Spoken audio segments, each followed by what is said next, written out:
Have you ever wondered what it's like to actually be demonically possessed? I mean, from the inside looking out?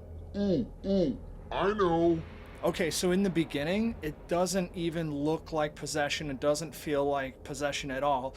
It starts as a bit of a disconnect. You just start to give off a vibe, man. It began craving negativity. Then it led into blaming everyone for the way I felt and blaming everyone for what I didn't have. It's almost like you're watching your life play out like a movie. Like a movie. And it sort of led into not being able to have control over my choices. Certain decisions sort of glitch.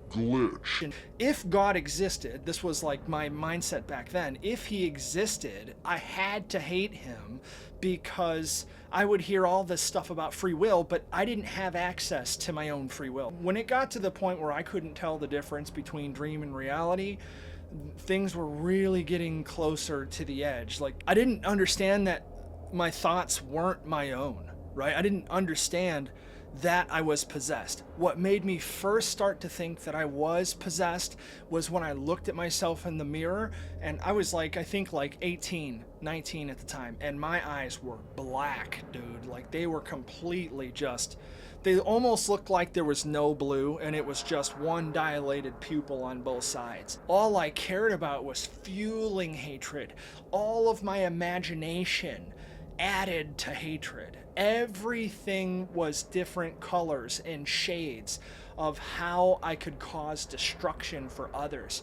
I mean, it was just a complete onslaught. If any mention of Jesus made me angry, just furious. The name Jesus will make you boil when you're demonically possessed. Possession was scary because you sort of end up when it got to the worst of the worst, the darkest of the darkest hour, I would openly tell people that I was on the highway to hell and I couldn't wait to get there. It was like I was in video game mode. And we're talking like late 90s. When I was in the throes of demonic possession, I actively sought out things that made me want to be violent, made me want to cause destruction to other people, that made me want and desire to replicate my pain and anguish in others. I never understood how God pulled me out of that. I don't know. I don't quite know it.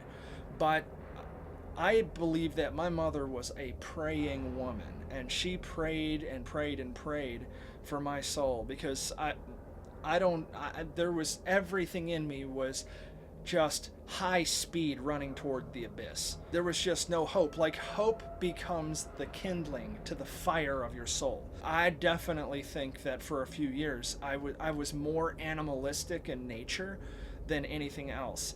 And by the time Christ got a hold of me, it took years of letting him hand stitch my heart back together. I just really appreciate the ability to click post, man. He who's been forgiven much is thankful much. So click like, comment, subscribe, and share this so that we can grow this channel the right way. If you want to know what it was like to be demonically oppressed, tune in to part 2 of Men Are For Mankind. Until the next time.